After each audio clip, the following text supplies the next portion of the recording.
Rhodes has worked with child custody and support enforcement agencies in Michigan for over 20 years. She is the former enforcement officer and investigator for the 37th Circuit Family Court System in Michigan. Wow. Ms. Rhodes has a behavioral psychology degree from Western Michigan University and she's written about the court Enemy of the Family, exposing the inequities and corruption of a bureaucracy that is based on money and not the best interest of the children and families.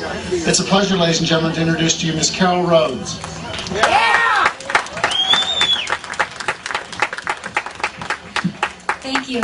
My purpose today is not to dazzle you with my oratorical brilliance and skills. I merely want to say that I came to the 37th Circuit Family Court to make a difference. I was well qualified and hoped to be able to help Michigan families of divorce and separation, but early on I realized that the system was not designed for child or honest conciliation were ever allowed in the family justice system between caseworkers and clients. It was all about money. How to get the federal and state tax dollars that were allotted each case for enforcement. In fact, our director would say regularly, we aren't the friend of the family, we're the friend of the court. We stumbled over ourselves trying to get more Title 4D cases on our records and to increase the child support orders because the federal government granted huge allotments for each case we enforced. In the years I worked in the system, I witnessed regular deception to clients that was mandated by office policy. I saw gender bias and discrimination. I saw records destroyed. I saw office policies and rules change from week to week for the profit of the agency. I saw hundreds of pleas for parenting time or enforcement get buried because there is no money in enforcing custody or visitation issues.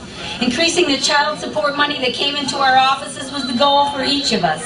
We were rated according to how much money we brought in. Court hearings, warrant issue. We wrote the orders and then we judged our efforts. My director proudly told me that the Child Support Enforcement Agency was the darling of the circuit court and that we actually made money for the judge in the court, unlike the sheriff's department and so many other county agencies.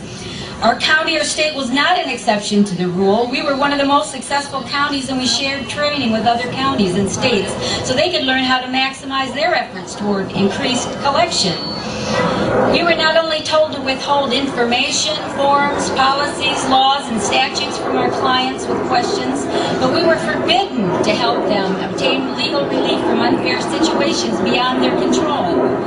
We were instructed to quickly help those who were demanding increases in child support, but we were threatened with losing our jobs if we should breathe a word to encourage an injured or unemployed payer to petition for a reduction of any kind. For the years that I worked in the system, I put my job on the line whenever I helped any of the parties in trouble. We were not to get personally involved. In the best interests of the children or parents, we had nothing to do with that. I was derisively accused of wasting my time being a social worker. We worked closely with Child Protective Services and family independence agencies, and they were the same way. No one wanted to improve services or hear about abuses within the system because every worker in these huge bureaucracies was trying to keep his or her job by covering up any errors or problems. I had 6 secretaries underneath me, unlimited power in my 401k and my office to lose if I should rock the boat.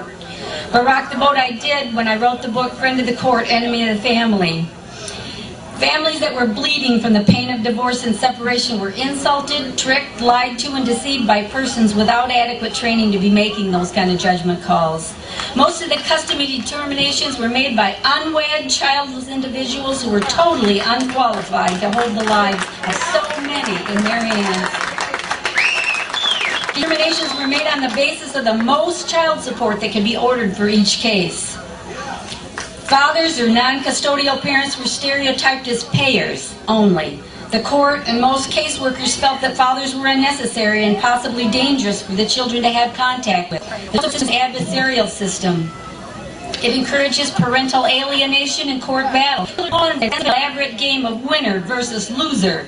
Attorneys coming into the picture further divide the already fractured family and insulate the parents from communicating with each other. After attorneys become involved, new and creative charges of abuse, neglect, and addiction enter the picture. Many times these are convenient charges against innocent family members guilty of no more than wanting to be good parents even after the partner left. I heard many unwed fathers tell me that they begged the mothers of their children to marry them, but that the mothers were unwilling to give up the welfare check in exchange for a husband and father in the home. The most outdated picture of the father leaving the mom and kids to run off with his secretary is all but a thing of the past. In Southwest Michigan, 98% of the divorces are initiated by mothers and unwanted by the father. These aren't abusive fathers either. Equal parenting is not a men's issue. I was a single mother for most of my children's lives, and I know what children need most is the love and balance two fit parents can give them. Money can never make up for the loss of a parent. Divorce or separation should not be an important part of themselves.